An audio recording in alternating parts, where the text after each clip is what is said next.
محتاج كمان ابطل احكم. يعني احنا بنحكم على بعض يا جماعة من اللحظة الأولى، من أول لحظة بنشوف بعض بيها بنحكم على بعض. ده طويل قصير تخين رفيع، بيطمني عليك.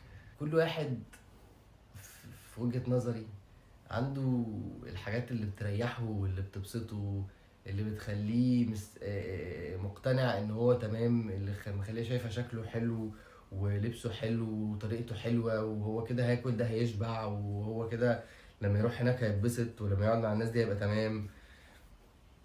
لما بنحكم على بعض في كل حاجة بنبتدي يعني أولا بتشغل بالك بالأشخاص الآخرين، وده مش مفروض حاجة أنت تعملها. يعني ان انت بتحكم على الناس او ان انت خدت قرار انك تحكم على حد، ده معناه ان انت قررت ان انت احسن منه، وبالطبيعة مفيش حد احسن من حد.